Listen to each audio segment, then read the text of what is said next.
नमस्कार. TET परीक्षेसाठी अत्यावश्यक असलेला परिसर अभ्यास या विषयावर आधारित भाग 1 व्हिडिओ आपण या ठिकाणी पाहणार आहोत. या पहिल्या व्हिडिओमध्ये आपल्याला जवळपास 50 प्रश्नांचा सराव करायचा आहे. ओके. प्रश्न क्रमांक पहिला, सूर्य काय आहे? तर आपल्या सर्वांना माहिती आहे सूर्य हा एक तारा आहे, त्यामुळे त्याचं बरोबर उत्तर येतं पर्याय क्रमांक 1. त्यानंतर प्रश्न क्रमांक दुसरा या ठिकाणी आहे, मंगळ आणि गुरु या ग्रहांच्या दरम्यान असलेल्या पट्ट्यातील वस्तूंना काय म्हणतात? तर बघा, सूर्यमाला हा घटक जेव्हा आपण अभ्यासतो त्यामध्ये मंगळ आणि गुरु या ग्रहांच्या दरम्यान अनेक खगोलीय वस्तू आहेत.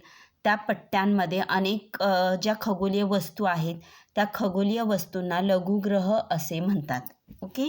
मंगळ आणि गुरुच्या दरम्यान असलेल्या पट्ट्यामध्ये आपल्याला लघुग्रह दिसून येतात. त्यानंतर प्रश्न क्रमांक तिसरा, पृथ्वीवर दिवस आणि रात्र कशामुळे होतात? तर बघा, पृथ्वी ही स्वतःभोवती फिरते. पृथ्वीच्या स्वतःभोवतीच्या फिरण्याला पृथ्वीचे परिवलन म्हणतात आणि पृथ्वीला स्वतःभोवती एक फेरी पूर्ण करण्यासाठी 24 तास म्हणजेच 1 दिवसाचा कालावधी लागतो आणि त्या दिवसामध्येच दिवस रात्र होतात. म्हणजेच पृथ्वीवर दिवस रात्र होण्यासाठी पृथ्वीचे स्वतःभोवतीचे फिरणे म्हणजेच परिवलन कारणीभूत ठरते.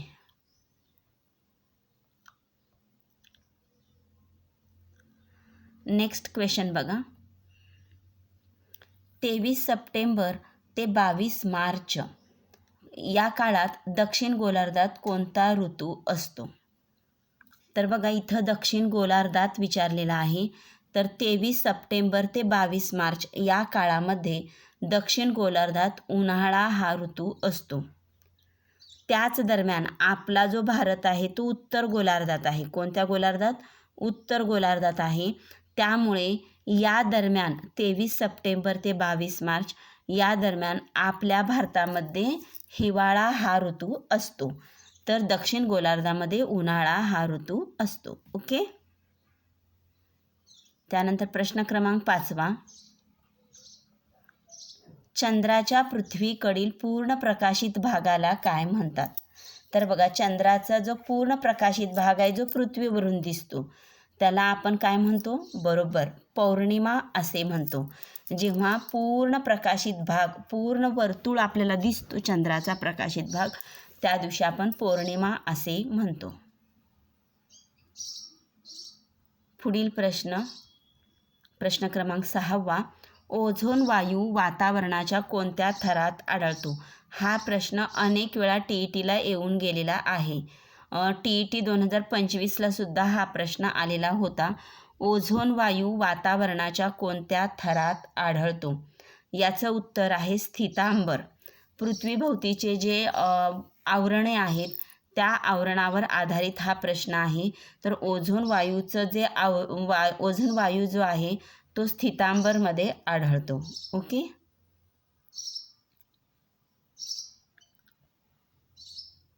नेक्स्ट प्रश्न क्रमांक 7, बाष्प थंड होऊन द्रवात रूपांतर होण्याच्या क्रियेला काय म्हणतात? तर बघा, बाष्प जेव्हा थंड होतं आणि त्याचे द्रवात रूपांतर होतं त्याला सांद्रीभवन असे म्हणतात. ओके. मग आपण म्हणतो पाऊस पडणे, तर त्या पाऊस पडण्यामागे सुद्धा बाष्पीभवन, सांद्रीभवन या क्रिया कारणीभूत ठरतात. जेव्हा बाष्प हलके होऊन वर आभाळात किंवा आकाशात जातात तेव्हा तिथं त्यांचं सांद्रीभवन होतं, म्हणजेच ते बाष्प थंड होऊन त्यांचं द्रवात रूपांतर होतं, त्याला सांद्रीभवन असे म्हणतात. प्रश्न क्रमांक 8,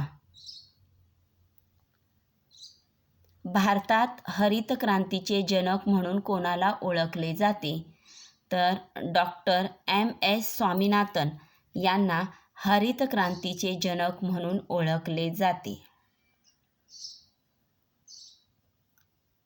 प्रश्न क्रमांक 9, पिकांच्या मुळाशी गरजेनुसार पाणी देण्याच्या पद्धतीला काय म्हणतात? तर आपल्याला सर्वांना माहिती आहे की पिकांच्या मुळाशी पाणी दिलं जातं त्या पद्धतीला आपण काय म्हणतो? बरोबर, ठिबक सिंचन म्हणतो. ओके.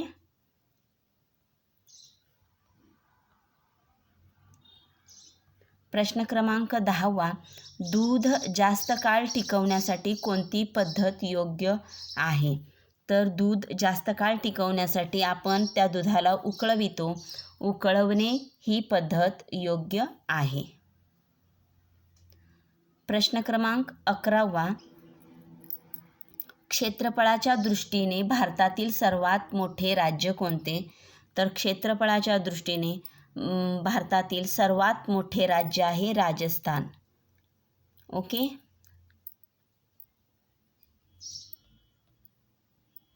प्रश्न क्रमांक 12वा, पर्यावरणाचे संतुलन प्रामुख्याने कशामुळे राखले जाते? पर्यावरण जे आहे त्यांचं संतुलन कशामुळे राखले जाते? तर बघा, पर्यावरणामध्ये अन्नसाखळ्या असतात. अन्नसाखळी म्हणजे काय? सर्व प्राणी आपल्या उपजीविकेसाठी एकमेकावर अवलंबून राहतात. उदाहरण जर पाहिलं तर ससा गवत खातो, पुन्हा सशाला त्यापेक्षा मोठा प्राणी खातो, पुन्हा त्या प्राण्याला दुसरा प्राणी मारतो, आणि जेव्हा तो प्राणी मरतो किंवा त्याचं निधन होतं तेव्हा त्याचं जे देह आहे ते मातीत मिसळलं जातं आणि विघटन होऊन त्याच्या शरीरातील जंतूनं विघटन होतं आणि शरीरातले त्याचे काही घटक आहेत ते पुन्हा मातीत मिसळले जातात आणि त्या मातीमध्ये पुन्हा ते वृक्षांना मुळाद्वारे मिळतात. म्हणजे हे जी काही अन्नसाखळी आहे ती अन्नसाखळी अबाधित राहिल्यामुळंच पर्यावरणाचे संतुलन राखले जाते. ओके. प्रश्न क्रमांक 13वा, आपल्यापेक्षा वेगळ्या मतांचा आदर करणे म्हणजे काय? तर बघा, आपल्या मताबरोबरच आपल्या समोरच्यांचं किंवा इतरांच्या मताचा आदर करणे त्याला सहिष्णुता असे म्हणतात. ओके. या ठिकाणी आपण 13 प्रश्न पाहिलेले आहेत. पुढील प्रश्न बघूयात आपण. प्रश्न क्रमांक 1 पुन्हा सुरू झालेला आहे. पृथ्वीच्या गुरुत्वाकर्षणाच्या बाहेर पडण्यासाठी आणि अवकाशात वस्तू पाठवण्यासाठी कोणते तंत्रज्ञान वापरले जाते? तर तुम्हाला माहिती की पृथ्वीच्या गुरुत्वाकर्षणाला विरोध करून अवकाशात वस्तू पाठवली जाते. रॉकेट सोडलं जातं बघा, त्याला कोणते तंत्रज्ञान म्हणतात? तर त्याला अवकाश प्रक्षेपण किंवा अग्निबाण तंत्रज्ञान म्हणतात. ओके. बरोबर उत्तर कोणतं आहे? बी. प्रश्न क्रमांक 2 बघा.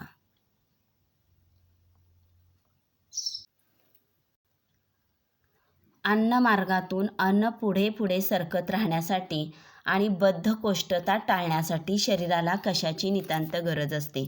तर याचं बरोबर उत्तर आहे पुरेसे पाणी. जर तुम्ही व्यवस्थित पाणी पिलात तरच तुम्ही खाल्लेल्या अन्नाचं पचन होणार आहे, ते अन्न पुढे पुढे सरकत जाणार आहे आणि बद्धकोष्ठतासुद्धा टाळली जाणार आहे. त्यामुळे सर्वांनी पाणी भरपूर पिणे गरजेचं आहे. प्रश्न क्रमांक 3, मुंबई हे कापड उद्योगाचे मोठे केंद्र बनण्यामागचे मुख्य भौगोलिक कारण कोणते आहे? त्याचं उत्तर आहे बघा, तेथील दमट हवामान. मुंबईचं वातावरण जर आपण पाहिलं, हवामान जर आपण पाहिलं तर मुंबईमध्ये दमट हवामान आहे. त्या दमट हवामानामुळं लांब धाग्याचे जे कापड तयार करणे सुलभ होते, कारण लांब धाग्याचे कापड तयार करण्यासाठी दमट हवामानाची गरज असते. म्हणून पर्याय बी हे बरोबर उत्तर आहे. ओके. प्रश्न क्रमांक 4.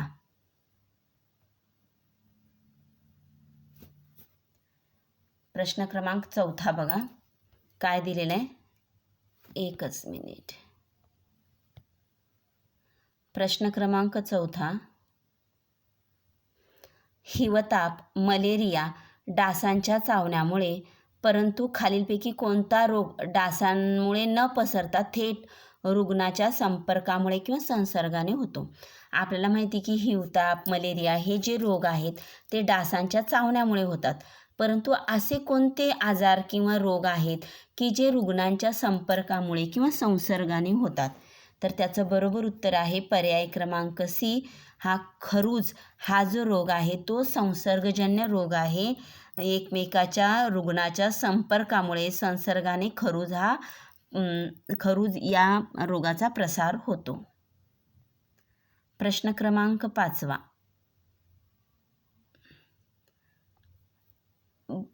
शासनामार्फत काही शहरांमध्ये रात्र निवारे, त्याला आपण नाईट शेल्टर्स म्हणतो, उपलब्ध करून दिले आहेत. हा उपाय प्रामुख्याने कोणती सामाजिक समस्या सोडवण्यासाठी आहे? निवारा कुणाला पाहिजे? रात्र निवारे तर जे बेघर आहे, ज्यांना घर नाही आहे, असे काही अनाथ असतात किंवा रस्त्याच्या कडेने बसलेले भिकारी असतात, तर त्यांना रात्री त्यांना निवारा उपलब्ध व्हावा यासाठी शासनामार्फत काही शहरामध्ये रात्र निवारे हे बेघरपणा या सामाजिक समस्येवर उपाय म्हणून ती योजना राबवण्यात येत आहे. सामाजिक समस्या जी आहे बेघरपणा, या सामाजिक समस्या सोडवण्यासाठी रात्र निवारे तयार करण्यात आले आहेत. ओके. प्रश्न क्रमांक 6. शरीराच्या सर्व कामांमध्ये समन्वय साधण्याचे अत्यंत महत्त्वाचे काम कोणती इंद्रिय संस्था करते? आपल्याला माहिती आहे की आपल्या शरीरामध्ये चेतासंस्था असते, नर्वस सिस्टीम, आणि त्या नर्वस सिस्टीममुळे आपण सर्व कामामध्ये समन्वय साधू शकतो.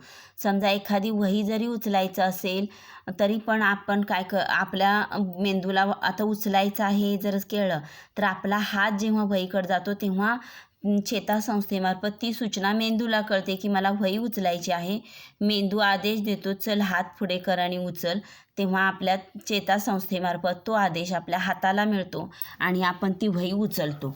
अशा पद्धतीने सर्व कामांमध्ये समन्वय साधण्याचं अत्यंत महत्त्वाचं काम चेतासंस्था ही इंद्रिय संस्था करत असते.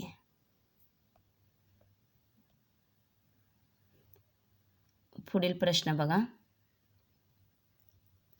झाडावरून गळलेली पाने, फुले, फळे किंवा आकाशातून येणारा पाऊस नेहमी जमिनीवरच येऊन पडतो. यामागे पृथ्वीचे कोणते बल कार्यरत असते? बरोबर आहे, गुरुत्वाकर्षण बल. तर पृथ्वीच्या गर्भामध्ये म्हणूया आपण जे गुरुत्वाकर्षण बल आहे त्या बलामुळेच ज्या वर गेलेल्या वस्तू आहेत त्या खाली खेचल्या जातात. मग ती झाडाची पाने, फुले असोत, फळे असोत, पाऊस असोत, त्या सर्वांमागं पृथ्वीचं गुरुत्वाकर्षण बल कार्यरत असतं. ओके. प्रश्न क्रमांक 8. शरीराची वाढ होण्यासाठी आणि झीज भरून काढण्यासाठी आवश्यक असणाऱ्या प्रथिनांचा मुख्य स्रोत कोणता आहे? तर आपल्या सर्वांना माहिती आहे प्रथिने म्हणजेच प्रोटीन्स म्हणतो. प्रथिनं म्हणजेच प्रोटीन्स. प्रोटीन्स आपल्याला कुठून मिळतात किंवा कोणत्या धान्यातून मिळतात?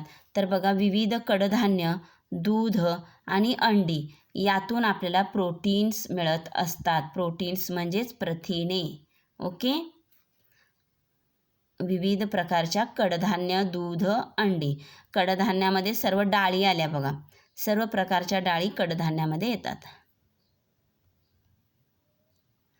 प्रश्न क्रमांक 9.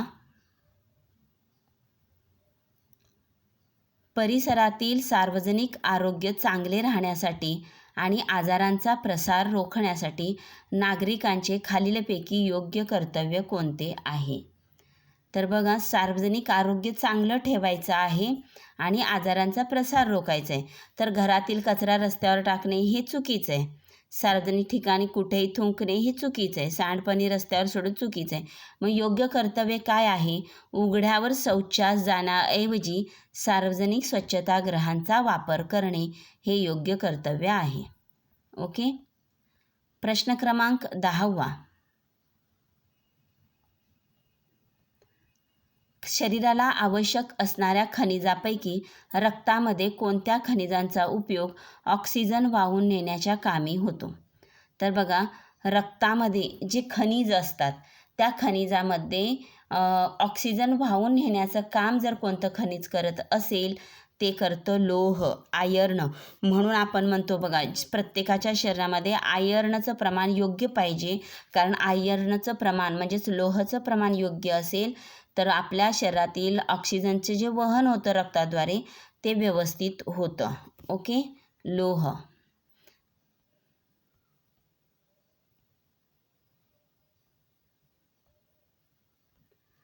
बघा, लखनवी चिकन, कांजीवरम, पटोला, नारायणपेठ आणि पोचमपल्ली हे खालीलपैकी कशाचे प्रसिद्ध प्रकार आहेत?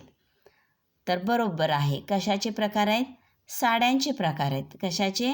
भारतातील साड्यांचे प्रकार, विविध प्रकारच्या साड्या आहेत. लखनवी चिकन साडी, कांजीवरम साडी, पटोला, नारायणपेठ, पोचमपल्ली हे साड्यांचे प्रकार आहेत. प्रश्न क्रमांक 12. सतत तंबाखू खाल्ल्याने किंवा ती पोटात गेल्याने पोटाच्या तक्रारी सुरू होतात आणि या वाईट व्यसनामुळे शेवटी कोणता गंभीर आजार होऊ शकतो? तर आपल्याला माहिती आहे की तंबाखू खाल्ल्यानं, तंबाखू जर आपण खात असू सारखे तर आपल्याला तंबाखूनं कर्करोग होत असतो. कोणता? कर्करोग, अन्ननलिकेचा कर्करोग. कारण आपण तंबाखू तोंडाने खातो. तोंडाचा कर्करोग, अन्ननलिकेचा कर्करोग हे आजार होण्याची शक्यता असते. कर्करोग यालाच आपण कॅन्सर म्हणतो. ओके, मग तंबाखू खाणे टाळलं पाहिजे. त्यानंतर तुमच्या परिसरात कचरा आणि दूषित पाणी साचून राहिल्यास प्रामुख्याने कोणत्या आजारांची साथ पसरण्याचा सर्वाधिक धोका असतो? जर समजा कचरा आणि दूषित पाणी जर तुमच्या इथं साठत असेल तर त्या दूषित पाण्यामध्ये डास होतात आणि त्या डासांमुळं कॉलरा, हिवताप, त्यालाच आपण मलेरिया म्हणतो हिवतापला, तर असे रोग पसरण्याचा धोका असतो. म्हणून कचरा किंवा दूषित पाणी जास्त दिवस साचू द्यायचं नाही.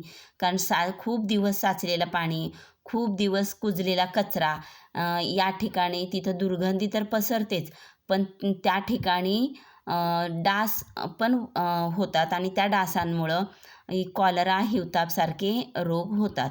तर आपण बघा, पहिल्या स्लाईडमध्ये 13 आणि आत्ताच्या स्लाईडमध्ये 13 असे टोटल 26 प्रश्न पाहिलेले आहेत. पुढील प्रश्न आपण बघूयात. सूर्यमालेत मंगळ आणि गुरु ग्रहांच्या, बघा, सूर्यमालेत मंगळ आणि गुरु ग्रहांच्या दरम्यान असलेल्या असंख्य लहान खगोलीय वस्तूंना काय म्हणतात? हा प्रश्न आपण पाहिला की सूर्यमालेतील जो मंगळ आणि गुरु ग्रह आहे, इथं छोटे छोटे काही खगोलीय वस्तू असतात, त्यांना आपण काय म्हणतो? लघुग्रह असे म्हणतो. ओके, लघुग्रह. नेक्स्ट क्वेश्चन बघा, सूर्याभोवती प्रदक्षिणा घालणाऱ्या प्लुटोसारख्या लहान आकाराच्या खगोलीय वस्तूंना काय संबोधले जाते? तर सूर्याभोवती प्रदक्षिणा घालणारे प्लुटोसारखे जे लहान आकाराची खगोलीय वस्तू आहेत त्यांना आपण बटुग्रह म्हणतो. प्लुटो हा बटुग्रह आहे. ओके, प्लुटो हा बटुग्रह आहे. प्रश्न क्रमांक 3. पृथ्वीला स्वतःभोवती एक फेरी पूर्ण करण्यासाठी लागणाऱ्या वेळेत परिवलनामुळे खालीलपैकी कोणती नैसर्गिक घटना घडते? बघा, पृथ्वीला स्वतःभोवती एक फेरी पूर्ण करण्यासाठी 24 तास लागतात. पृथ्वीचं स्वतःभोवती फिरणं याला आपण पृथ्वीचे परिवलन असे म्हणतो. तर त्या परिवलनामुळेच दिन आणि रात्र घडून येतात. ओके, कोणती नैसर्गिक घटना घडते? तर दिवस आणि रात्र या नैसर्गिक घटना घडतात. तर यापूर्वीचे टोटल 26 स्लाईड आणि हे 3 प्रश्न 29 प्रश्न झाले. बघा, प्रश्न क्रमांक 30. प्रश्न क्रमांक 30.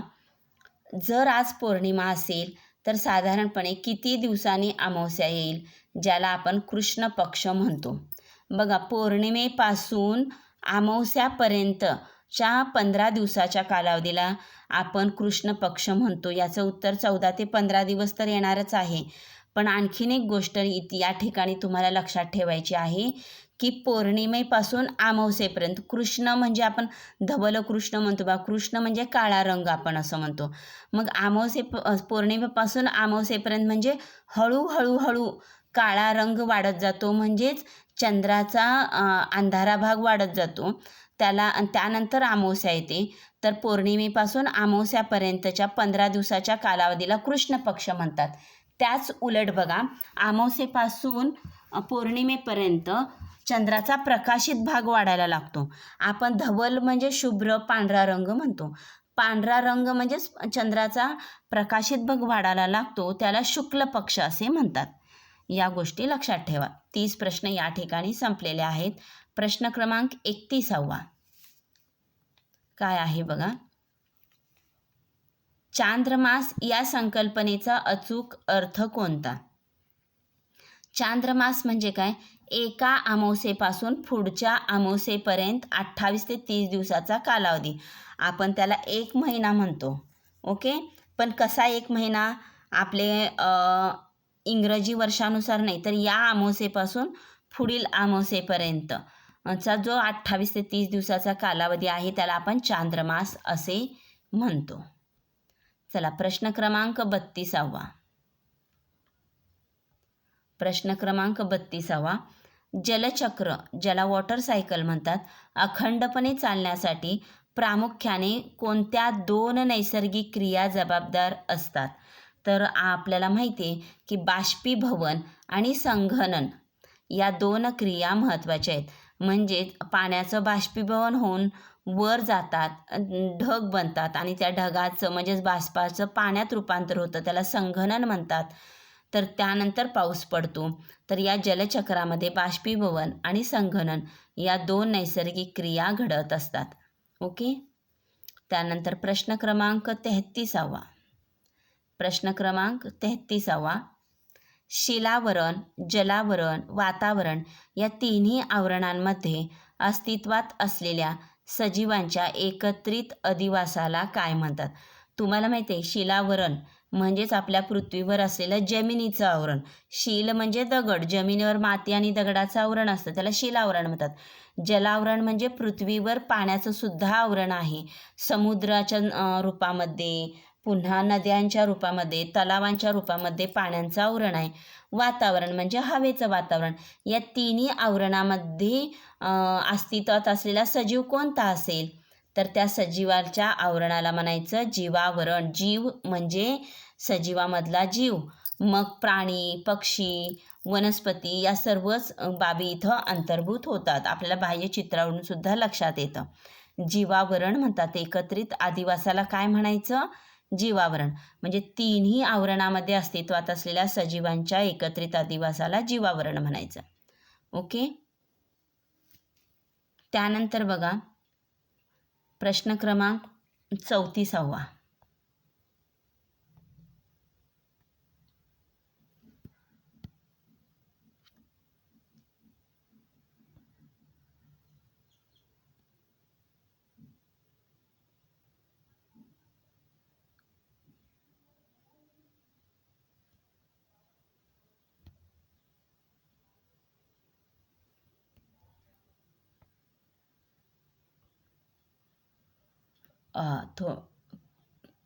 प्रश्न क्रमांक 34. स्त्री पुरुष समानता या मूल्याचे सर्वोत्तम उदाहरण खालीलपैकी कोणते आहे? स्त्री पुरुष समानता यातील सर्वात चांगलं उदाहरण म्हणजे अन्न, वस्त्र, निवारा, आरोग्य, शिक्षण या गरजावर दोघांना समान अधिकार देणे. मुलगा असो किंवा मुलगी असो, त्या दोघांना सुद्धा अन्न, वस्त्र, निवारा, आरोग्य आणि शिक्षण या ज्या गरजा आहेत, मूलभूत गरजा म्हणतो, त्यामध्ये समान अधिकार मिळायला हवा. ओके. त्यानंतर प्रश्न क्रमांक 35. समोच्च रेषा पद्धतीत जर 2 समोच्च रेषांमधील अंतर खूप कमी असेल तर ते जमिनीचे कोणते स्वरूप दर्शविते? तर बघा समोच्च रेषामध्ये इथं समोच्च रेषा इथं दाखवलेत आणि या 2 समोच्च रेषामधील अंतर जर खूप कमी असेल तर तो काय दर्शवतो? तर जमिनीचा तीव्र उतार. समोच्च रेषामध्ये अंतर कमी असेल तर जमिनीचा तीव्र उतार दर्शवितो. हे लक्षात ठेवा. आणि समोच्च रेषामधील जेवढं अंतर कमी तेवढा उतार तीव्र. ओके. त्यानंतर प्रश्न क्रमांक 36. रंग पद्धतीचा वापर करून काढलेल्या नकाशात जलभागाच्या लगतच्या जमिनीसाठी गडद हिरवा रंग प्रामुख्याने काय दर्शवण्यासाठी वापरला जातो? तर या नकाशावर आधारित सुद्धा खूप वेळा प्रश्न आलेले आहेत बरं का. तर गडद हिरवा रंग काय दाखवला जातो? तर गडद हिरवा रंग जो आहे तो समुद्र सपाटीजवळची किंवा कमी उंचीची जमीन दर्शवली जाते. काय दर्शवली जाते? तर कमी उंचीची जमीन. समुद्र सपाटीपासून जी आपण उंची मोजतो की नाही, तर कमी उंचीची जमीन ह्या गडद हिरव्या रंगाने दर्शवली जाते. ओके, हे लक्षात ठेवा. कमी उंचीची जमीन समुद्र सपाटीजवळची. त्यानंतर प्रश्न क्रमांक 37. नकाशात वेगवेगळ्या गोष्टी दाखवण्यासाठी वापरलेल्या रेषा, वर्तुळे, त्रिकोण यासारख्या भौमितिक आकृत्यांना काय म्हणतात? तर त्यांना सांकेतिक खुणा म्हणतात. सांकेतिक खुणाद्वारे आपण नकाशामध्ये सांकेतिक खुणांचा वापर करून आपण वेगवेगळ्या गोष्टी नकाशात दाखवत असतो. त्यानंतर प्रश्न क्रमांक 38 काय आहे?